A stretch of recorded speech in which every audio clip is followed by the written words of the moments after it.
This week, Tesla has released their much anticipated cheap Model Y, and they've named it the Model Y Standard, with all of the other models now getting the premium label. For those of you watching this video, you are likely aware that this car has been announced, and you're also probably aware that Tesla has stripped out a lot of features to make this car $5,000 cheaper. On X, everyone was abuzz about how much was stripped out of this car and that it was a bad move on Tesla's part. Well, I need to tell you one thing.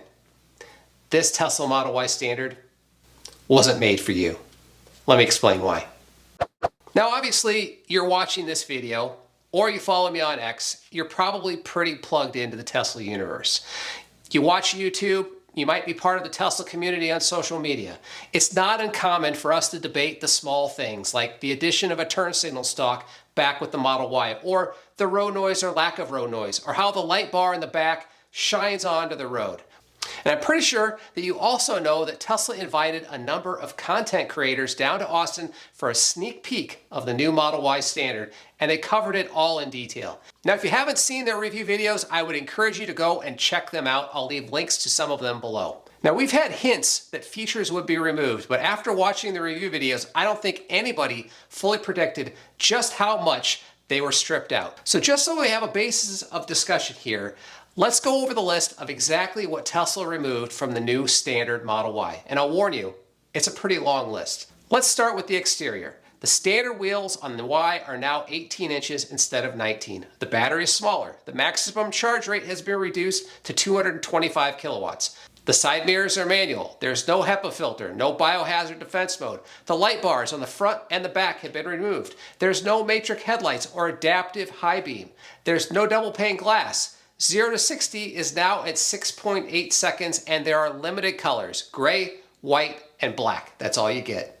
And probably the most shocking for me has been the frunk, which has been absolutely gutted. No drain plug, it's no longer waterproof. Now, Tesla also made a bunch of changes to the interior as well. The center console is completely new and the entire front half of it is gone. There's no manual seat adjustment at all on the seats. Everything is done from the screen.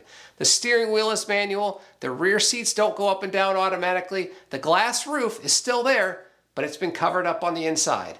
The rear screen has also been removed. The sound system has been downgraded to 7 speakers instead of the 15 in a sub.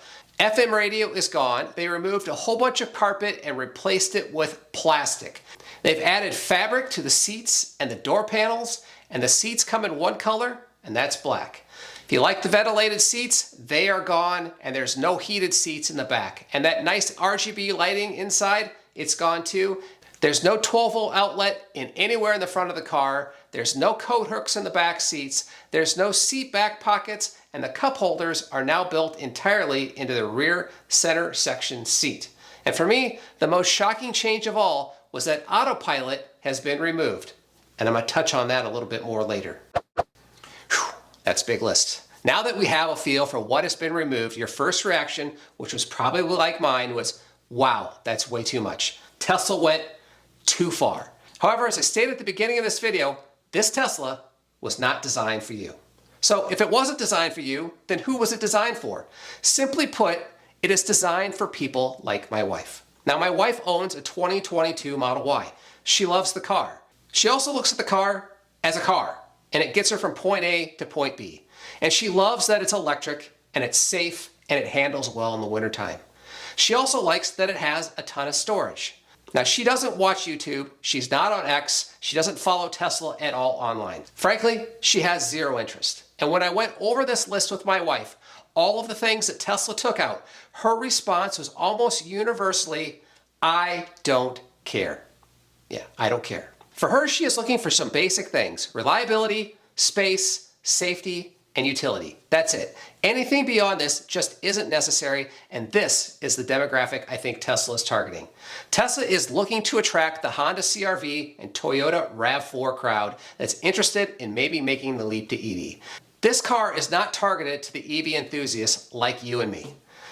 Just a fun fact, the Honda CR-V is the #1 car here in the state of Iowa, behind a couple of pickup trucks. So it's a big market, and this is the market that I believe Tesla is going after. So when you break down the list, most of them don't touch on any of the things that my wife feels is important. So what is important? Let's start with safety, functional space, reliability, and overall utility. Let's talk about these. First, let's talk about safety. For safety, we don't have any ratings yet, but my guess is that it's on par with the premium Model Y. It still has all of the airbags and will still protect everyone in the event of a crash. Sentry mode is still there, and you still have all of the cameras, even the front bumper camera. You still have Tesla's traction control and all of the things that go with it that make this the best winter vehicle of the market, in my opinion. Next, let's pivot to functional space. This Tesla Model Y has only 1 cubic foot less of cargo space, and that's in the front. And for all practical purposes, it's the same. It still holds 5 persons comfortably, just like the premium Model Y, and until they offer a 7-seat variant of the Model Y, you simply aren't losing anything. Next, reliability. Nothing has changed that would impact how reliable this car is. Other than putting air in the tires from time to time and filling up the windshield washer fluid, that's really all you need to do. No more gas stops, no more oil changes, no brake replacements, generally no worries, and that's what they're looking for. Finally, I want to talk about overall utility. This car does have a slightly smaller battery, but it is the most efficient Model Y ever built.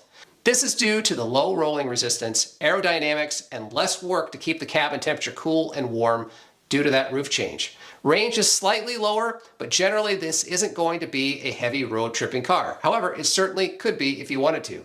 You could also argue that the center console is actually an upgrade for some. You now have a place to put a bag or whatever in that space, and I'm sure there will be third-party accessories that come along that fill that space if you want later down the road.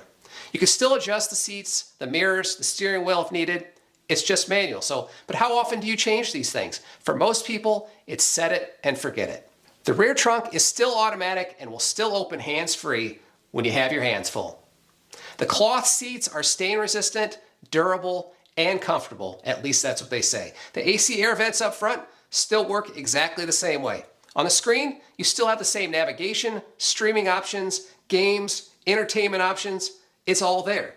Finally, you still have heated front seats and a heated steering wheel. So if you judge the list by what is important to my wife, they more or less picked the right things to take away. Now that said, given all of this, there are still 2 things that we need to address. And the first one is the elephant in the room, and that's the price. The Model Y Standard has a starting price of $40,000. Yes, this is $5,000 less than the rear-wheel drive premium at $45,000. Now, you can look at this 2 ways. The way that I tend to look at it is that Tesla stripped out way too much for only $5,000, and that could be true. The second way to look at this is how does the Model Y Standard compare to other similar cars out there? I referenced the Honda CR-V. The average CR-V price with similar features is between $32,000 and $35,000. The Toyota RAV4 is about the same. Now, if you want to make the move to EV, the price of the Model Y Standard may be in reach. Factor in the total cost of ownership with gas savings, the difference is even less. Now, I personally do feel that the Model Y Standard is still a little overpriced. I think $35,000 would have been a much better entry point. But I'm hopeful that there's enough wiggle room in their margins that if they have to figure this out, they're going to be able to reduce that price a little bit over time. We'll see. Time will tell if it's priced correctly. Now, the second thing I want to touch on is the absence of Autopilot. This one makes no sense to me and doesn't fit into the overall narrative, and it didn't fit for my wife either. Autopilot is a great tool to make the car safer, and the removal of this makes the car less safe in my opinion and should not have been removed. Yes, you can subscribe to full self-driving, but that just makes the car less affordable. But here it is. I have a theory. Version 14 of full self-driving just started rolling out to early access owners. Now, they are also reporting that Autopilot isn't there. Furthermore, the Cybertruck never had it. Why?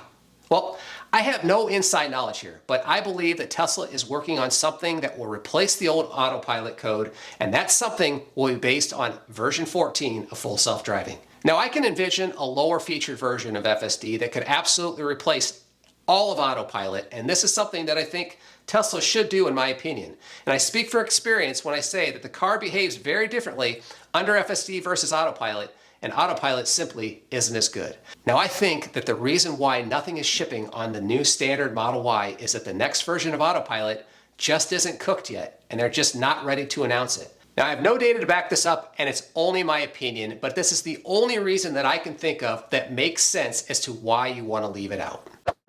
Like it or not, I'm of the opinion that the new Tesla Model Y Standard is the car that Tesla simply needed to make. It's not for me, and it's probably not for you. It's for the masses of people that simply aren't Tesla enthusiasts. It's for the people that want simple, reliable, safe EVs that does what they need when they need it. And I think the new Model Y Standard can fill that void. Let me know what you think. I'd like to hear it. Leave a comment below. Finally, do me a favor and go down there and tap that like button. And if you're new to the channel, subscriptions are always welcome. Thanks so much for watching. Catch you on the next one.